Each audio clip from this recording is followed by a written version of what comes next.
রহিম। আজকের এই বিদায় অনুষ্ঠানে সম্মানিত প্রধান অতিথি, সম্মানিত জাতীয় শিক্ষক মণ্ডলী, অত্র বিদ্যালয়ের ভাই ও বোনেরা, সকলকে জানাই আমার সালাম। আসসালামু আলাইকুম। অত্যন্ত দুঃখ ও ভারাক্রান্ত মধ্যে করতে হচ্ছে আমাদের বড় ভাই বোনদের বিদায় অনুষ্ঠান। যদিও আমরা মনে করি এটা একটা বিদায়ের আনুষ্ঠানিকতা মাত্র, কারণ মন থেকে চিরতরে বিদায় করা হয়তো কখনোই সম্ভব হবে না। দীর্ঘদিন ধরে আমরা এই অনুষ্ঠানে করেছি, আমরা এখানে ভাই বোনের মতো ছিলাম।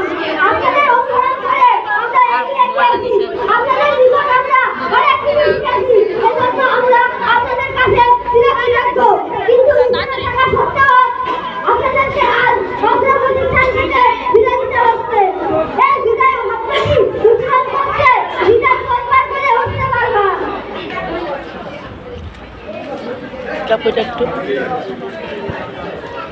আপু আমি দ্বিতীয় নাম্বারে আমি নাই কাছে এসে এখানে যখনই ভাবছি আপনাদের নিতে হবে, তখন এই মনটা যেন ভেঙে টুকরো টুকরো হয়ে যাচ্ছে। তাই তো কবির ভাষায় বলতে হয়, যেতে নাই দেওয়া হয়, তবু যেতে দিতে হয়, তবুও করে যায়। আর শিক্ষা জীবনে একটি অধ্যায় সমাপ্ত করে পরে আরেকটি অধ্যায় পা রাখার উদ্দেশ্যে আপনারা বিদায় নিচ্ছেন। আপনাদের জন্য আমরা অনেক দোয়া করি যেন আপনারা সাফল্যের সঙ্গে জীবনে পদার্পণ করতে পারেন।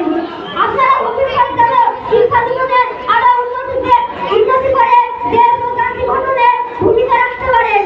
আমরাও আপনাদের চলার পথ ধরে এগিয়ে যেতে চাই।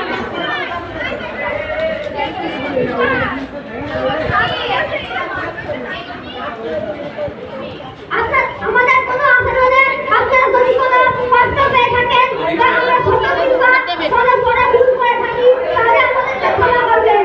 এই বিদায়ের মুহূর্তে আর বেশি কিছু বলতে চাই না। এই প্রতিষ্ঠানের সকল ছাত্রছাত্রীদের পক্ষ থেকে আপনাদের উজ্জ্বল ভবিষ্যৎ ও দীর্ঘ আয়ু কামনা করি। এই বলে আমি আমার সংক্ষিপ্ত বক্তব্য এখানে শেষ করছি। সবাইকে ধন্যবাদ।